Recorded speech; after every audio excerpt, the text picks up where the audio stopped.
Одним словом, сионизм, слово немецкое, сионизмус. Это слово придумал мне Герцель.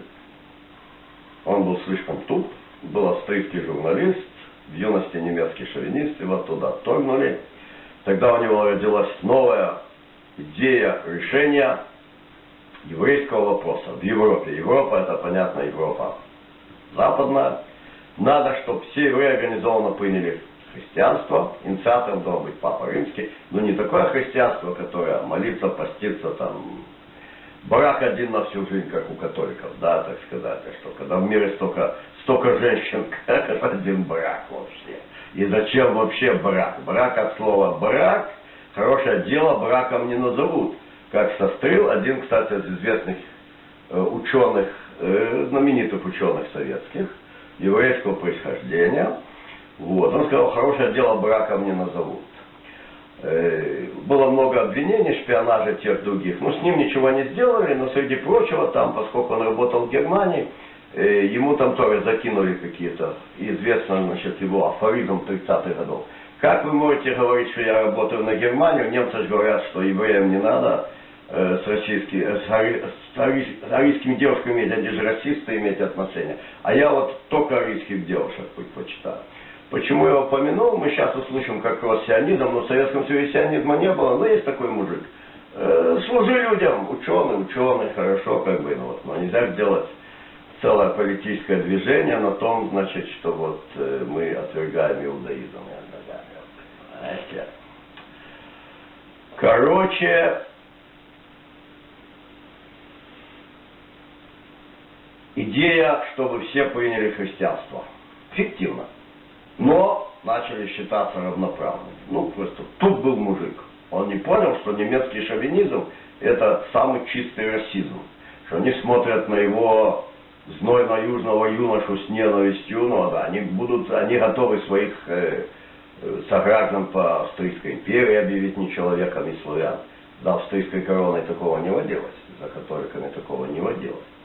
Вот, значит, и всякое такое. Он был туп, он считал, вот просто не полностью слились документально, чтобы все приняли христианство. И писал послание Папе Римскому на эту тему. Ну, там, наверное, весело посмеялись.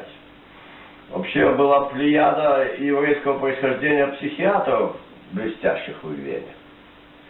Не знаменитый этот Фройд-похабник, который в личной жизни вообще даже был традиционным иудеем. Он просто прикалывался, значит, немецких бюргеров закомплексованных и с ассимилированных, значит, уже дотла евреев, которые жили в Вене. На самом деле он был нормальный мужик. Это он просто здорово кормился. Есть некоторые свидетельства на эту тему, а был вот психиатр реально глубокий такой Эдмунд Берглер. Если произнести его имя сегодня в Западной Европе, это, значит, вот запрещенная экстремистская литература. Дело в том, что он исследовал гомосексуалистов, опубликовал подробнейшие личные исследования жизни 500 гомосексуалистов и великолепно там описал все как есть, как бы, и советская наука опиралась на его исследования в отношении этого дела. Короче, слово изобрел не Герцель. Слово изобрел тоже выходец из галицийских евреев, но в первом поколении ассимиляции, а не в нескольких, как, значит, было сироте Герцеля, который тоже зажегся идею создания, значит, и вот такой истаблишментизации еврейской нации. Его звали Носом Беренбойм, Натан Беренбаум. И он изобрел этот термин.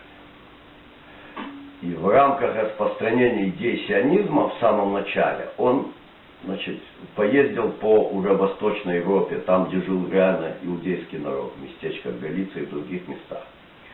И он настолько был очарован этой духовной жизнью, в которой жили вот еще родители его родителей, что он вернулся полностью к иудейской религии. Он стал политическим антисионистом, отстаивал права иудейских общин против сионистских всяческих поползновений, домогательств и тому подобного. А его сын у сына тот дожил лет до 100, у него где-то примерно 150 на момент смерти было его потомков, все ортодоксальные иудеи. В Израиле он не жил. Он стал лингвистом с мировым именем. Шломо Салама, как его называют в научном мире, потому что он публиковал по-немецки большую часть своих трудов, германист мирового масштаба и выдающийся исследователь, культуролог и еврейских языков, и истории иудейских общин, именно в области исторической филологии. В частности, значит, я был рад увидеть те фрагменты, которые немцы ощадливые выставляют в интернет, и там так выставлено, что один раз увидел единоразовый просмотр, или покупая книгу, издали в его память в Германии после его смерти, это вот буквально было уже где-то лет 10-15 назад, 1000 страниц, сборник некоторых его произведений, на все темы, не только германистика, в том числе и иудейские исследования. Вот, что разница между диалектами идиш, она не имеет никакого отношения к разнице немецких диалектов, а оно как раз таки имеет отношение к разнице новоарамейских произношений древнееврейского языка, то есть различные традиционные новоарамейские произношения. Я пришел к этому выводу после десятилетий размышлений всяких самостоятельно, совершенно обоснованно, естественно, изучив эти моменты. И вот я увидел это исследование. Почему, живя в Израиле 30 лет, я не слышал имя такого выдающегося ученого, как Соломон Герезов, мирового ученого, и в частности по иудаистике, да, по гебраистике. Потому что он был антисионист, и его имя вообще не произносится в израильском научном мире. Оно под запретом. И когда уже отсюда я написал одному человеку в Иерусалимском университете, говорю, значит, типа вот, а как вообще может быть, что я вот, изучая эти вопросы, нигде не натолкнулся? Он говорит, это имя у нас не произносят. Одним словом, он придумал слово сионизм, и он создал просто выдающуюся иудейскую семью, вернувшись к религии. А Герцелю слово понравилось. Надо сказать, что идея поселяться на Святой Земле, возделывать ее по закону Торы, она становилась популярной именно среди евреев традиционных в России и в Румынии. Где-то в 70-е, 80-е годы прошлого века. Естественно, в головах их вполне, так сказать, нормальных и, в общем-то, таких думающих о созидании мира не рождалась бредовая идея создания, значит, национального государства, где, значит, войско, полиция, коррумпированные чиновники, бандиты, уголовники, проститутки, все будут, значит, еврейского этнического происхождения, и в этом и есть благодать.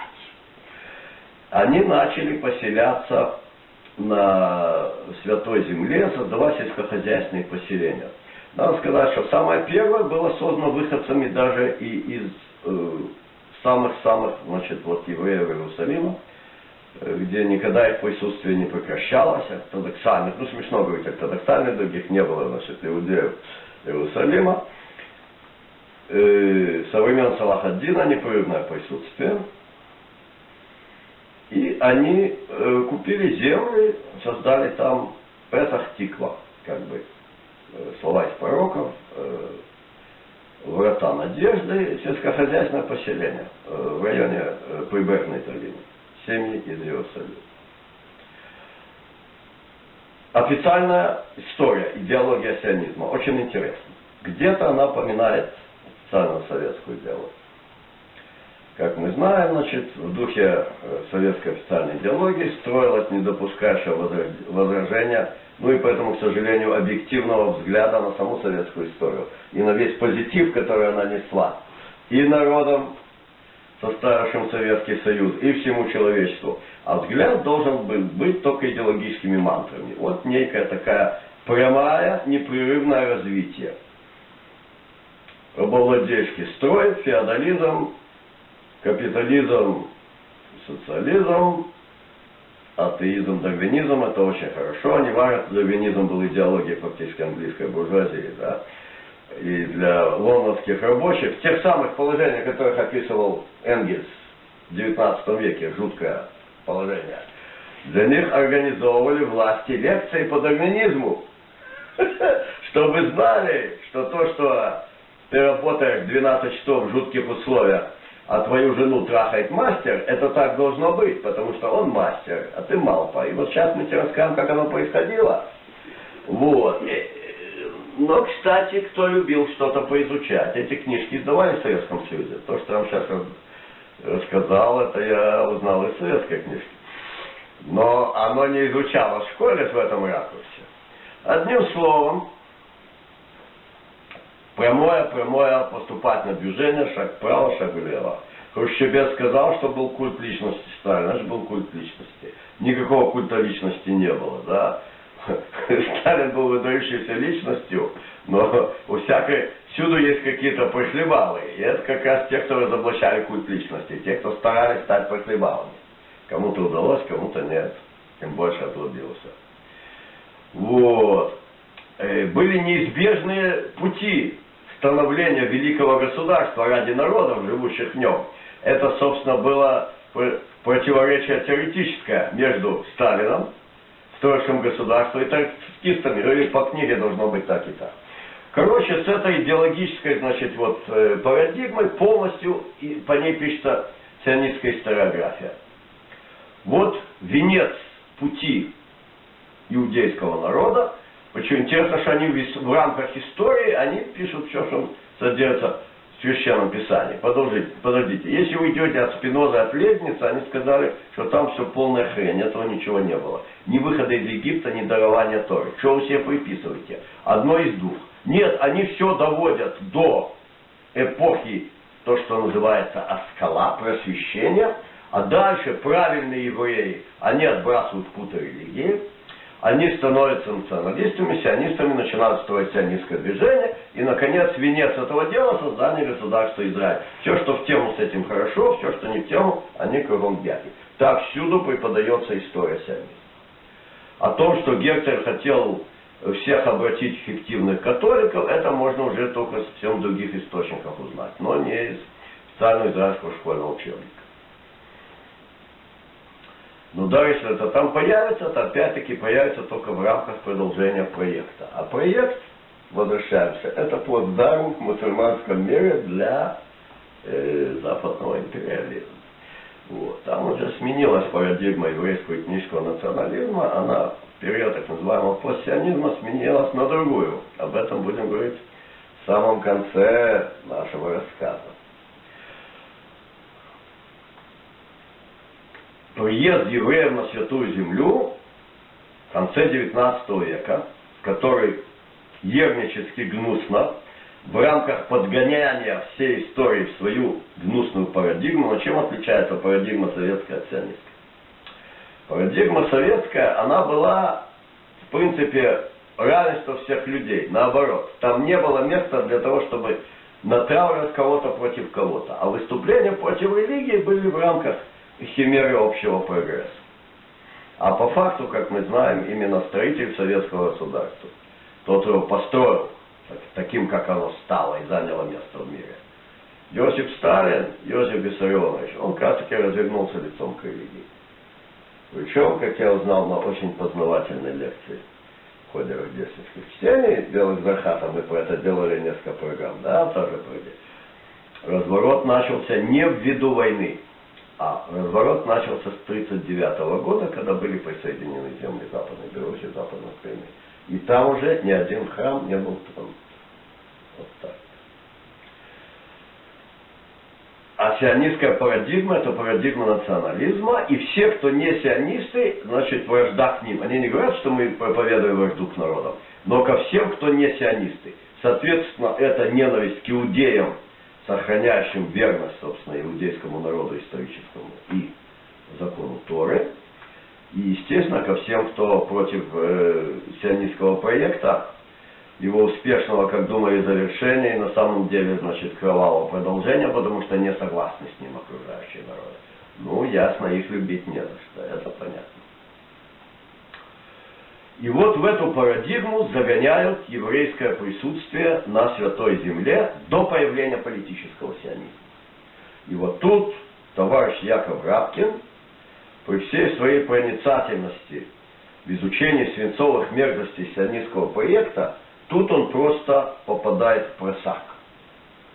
Потому что иудейское присутствие на Святой Земле до политического сионизма было исконным, оно было непрерывным, и оно начало расти померковно, ни у кого ничего не забирая и не отнимая, те годы, пока ассимилированные блудники с ближневосточной внешностью, которая очень нравилась девушкам, но очень не нравилась немецким импотентам и скрытым гомосексуалистам, и из-за этого они ощутили на себе всю силу их ненависти, да?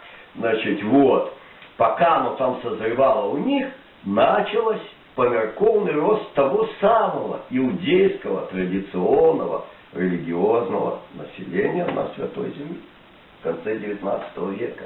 И это был никакой не колониализм. Это был коренной народ, к которому приезжали единоверцы, народ определяемой верой.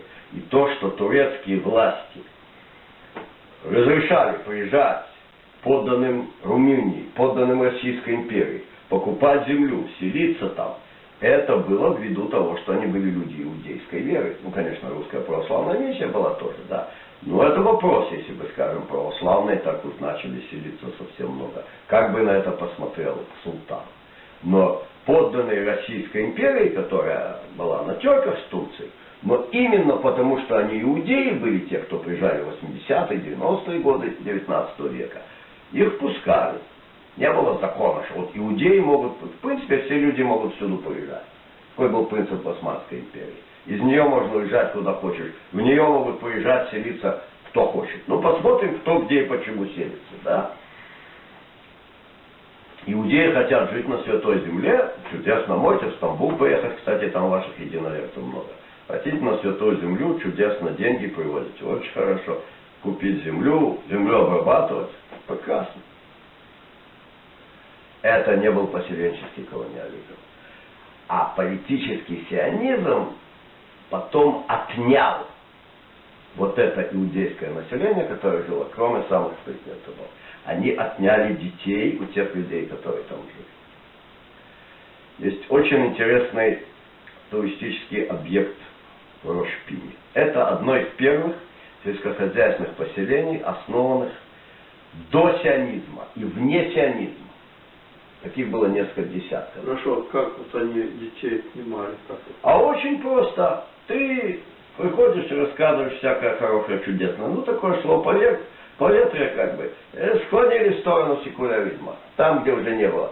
Те первое поколение людей, приехавших, это были люди, верующие иудеи.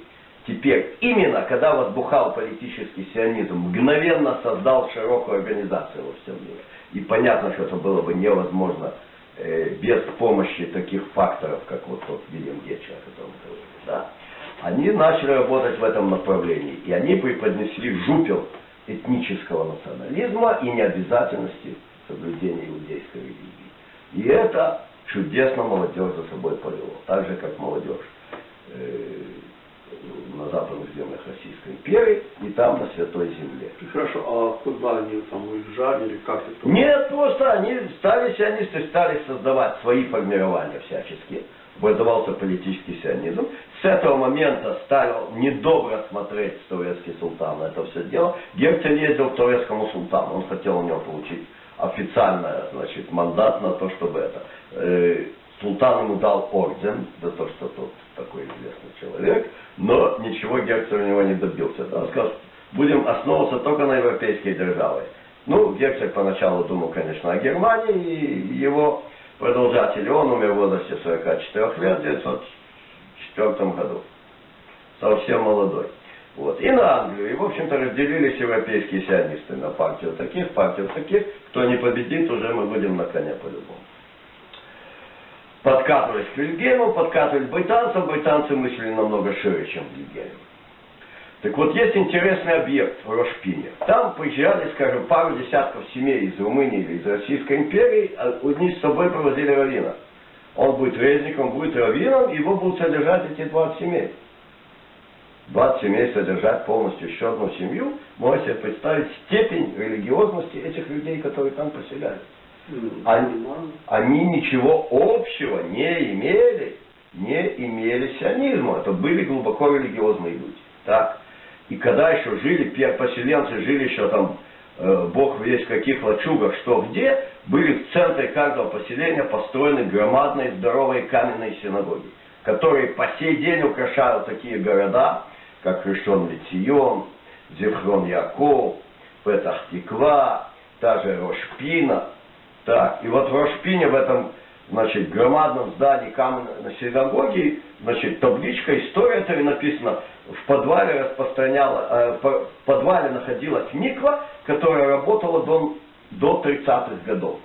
Тут надо сказать два слова, что это. Это показывает нам весь этот процесс. То есть, что я хочу довести, да?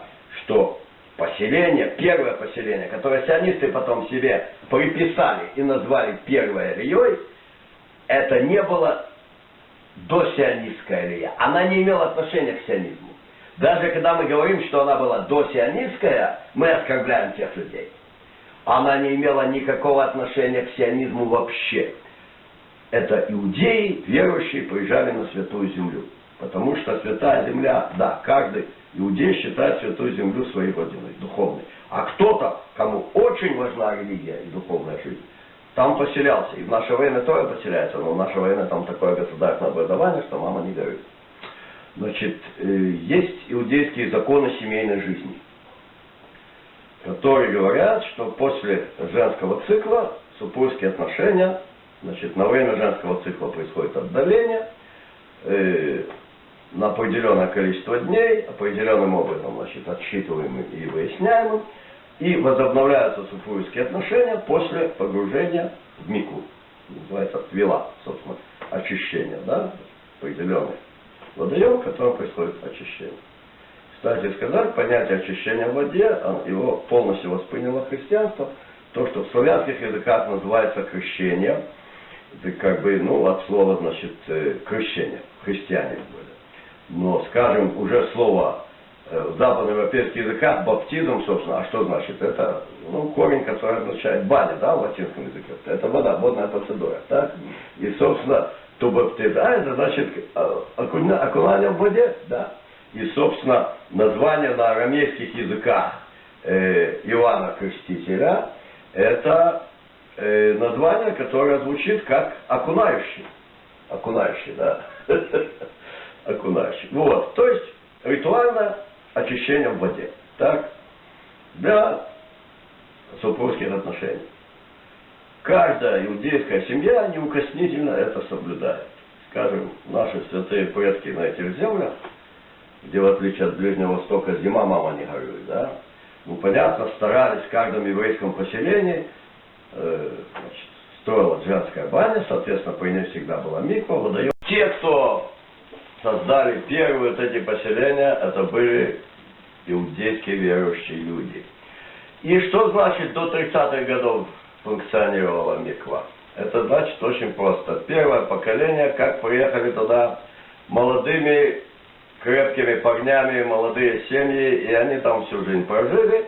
Ну и по закону, так сказать, до биологического развития и угасания организма, соответственно, ровно до начала 30-х годов первое поколение и уживали эту микву, пока были живы эти женщины, и у них пока шел женский цикл.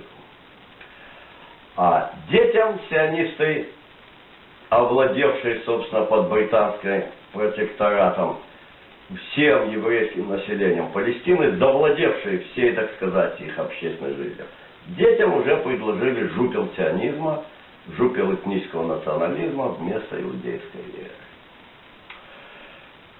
19 век иудеи в Палестине. Нету темы более замалчиваемой, более перевранной и более извращенной сионистской историографии. К сожалению, историю иудейского народа мало кто пишет, кроме сионистов. Особенно с тех пор, как, значит, увенчался сионистский проект созданием государства, которое сегодня существует на Святой Земле. местами, кто-то где-то. Тот, кто интересуется этой историей, надо просто вот непосредственно смотреть, что где. Как вы верно говорите, Александр Степанович, без реальной информации оперативной мало что мы можем знать. Вот у меня лежит книжечка, не стал сейчас вести в Минске с Барани. Издана в 1889 году в Иерусалиме. Пишет видный хасидский раввин, который тогда там жил, он потомков Баал Шем Това, так. Путешествие из Иерусалима на гору Мирон, соответственно, где-то во второй половине 80-х годов 19 века. Выезжает целая кавалькада сопровождающими, значит, там, ну, кто-то там помогает. Ну, минимально. В основном все чисто сами иерусалимские иудеи. Едут на осликах верхом, какие-то кони. Особо там не проскачешь даже и с повозкой. То есть нагружены на осликов все припасы, пускаются в путь. То, что в сегодняшней терминологии топографической израильской называется Гав-Гагар. То есть через вот это, значит, горы, ну, холмистые такие, невысокие горы или высокие холмы, которые пересекают с севера на юг, значит, центральную часть Святой Земли. Нету еще шоссе, нету сионистов. Никто еще не знает, что если встретил араба, он должен обязательно убить тебя, если ты еврей. Никто не знает, что если ты хороший еврей, держи наготове ружье и убей араба, когда он попал в прицел. Трюхают на осликах из Иерусалима на север. До самого Мирона, это на севере Святой Земли, там где Цфат.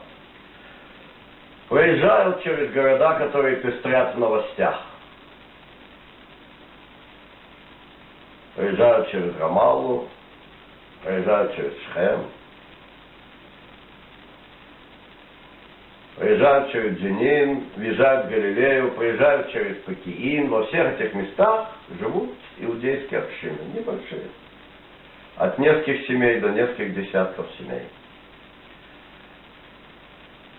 Там чудесное описание и пейзажа, и воздается хвала, никто не забыл о личной безопасности, воздается хвала какому-то там очередному правительству, какие-то там смены, немножко там растерки были между египетским султаном и турецким, и египетского уже вроде не было, или они там, типа вот сейчас вообще чудесно с точки зрения личной безопасности, полный порядок, последних там сколько-то лет царит порядок, до этого местами беспорядок, как в любом государстве, да. Но то, что как бы люди вообще совсем не боевые, на осликах трюхают, это даже чисто как бы не то, что там безопасности какой-то там с точки зрения криминала, даже медицинской не очень как бы беспечно в такое путешествие пускаться, да.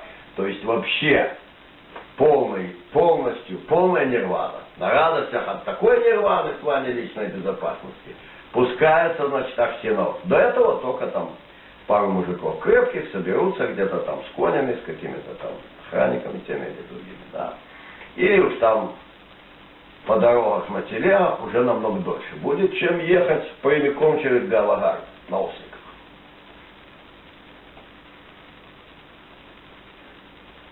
И подробное описание. Поехали в Киин, поехали в Шхем, где кладут их на ночлег, приносят одеяло, подушки, все самые какие угощения, какие чудесные люди живут в каждом этом месте. Ну, то есть, это не жизнь, значит, вот иудейских семей, которые только, так сказать, смотрят, откуда сейчас пойдут там террористы, погромщики или кто-то. А жизнь вообще нирваны. Ну, не бывает нирваны в этом мире. Всюду есть воры, всюду есть бандиты, всюду есть всякие, да, в общем-то. Но вот этот быт, который он описывает, это полно. И пришли на Мирон, помолились, возвращаются в Иерусалим. Такова была картина. И эти люди были, конечно, коренным населением Святой Земли, несмотря на то, что Кто-то из них родился не там, кто-то из них родился там, энное количество поколений до него поехали на Святую Землю. Потому что все понимали, что иудеи, да, имеют место быть на Святой Земле. Это очень важный момент, как бы, изначально.